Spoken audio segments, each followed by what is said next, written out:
आदमी ने बस एक कोक की बोतल खोली और उसे श्याहुओं की तरफ इशारा की, लेकिन अगले ही पल कुछ ऐसा हुआ जिसकी किसी ने कल्पना भी नहीं की। श्याहुओं की एक टांग अचानक हवा में गायब हो गई। इससे पहले कि वो कुछ समझ पाता, उसकी दोनों बाहें और टांगें एक एक करके गायब होने लगी और आखिर में पूरा इंसान ऐसे गुम हो गया जैसे कभी था ही नहीं। जमीन पर सिर्फ उसके कपड़े बचे थे। अगले ही पल श्याहुओ हमेशा के लिए उसके बगल वाली वेंडिंग मशीन के अंदर फंस गया, लेकिन इसी पेय की वजह से वो आदमी जल्द ही मेट्रो स्टेशन का सबसे अमीर इंसान बन गया। कुछ समय पहले तक श्याओ शुआई नाम का एक बेघर आदमी मेट्रो में भटक कर गुजारा करता था। कभी खाना मिलता, कभी नहीं। एक दिन उसने देखा कि स्टेशन में एक नई वेंडिंग मशीन लगी हुई है। उसे याद नहीं था कि पहले कभी ऐसी मशीन यहाँ रही हो। जिज्ञासा में उसने जमीन पर पड़ी एक लाल सिक्का उठाया और मशीन में डाल दिया। अगले ही पल मशीन से एक ड्रिंक की बोतल नीचे गिरी। श्याओ शुआई खुश हुआ कि उसे मुफ्त में ड्रिंक मिल गई,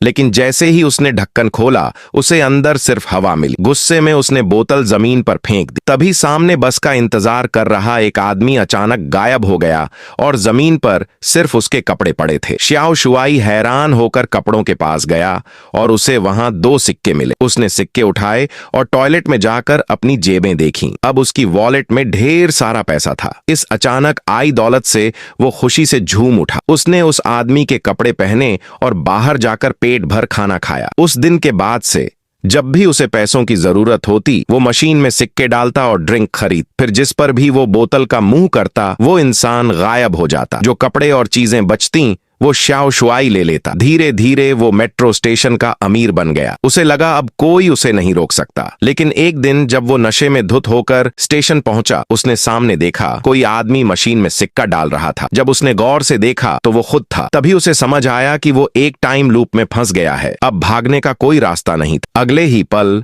वो खुद हमेशा के लिए मशीन के अंदर कैद हो गया और ये सब उसकी लालच का नतीजा था।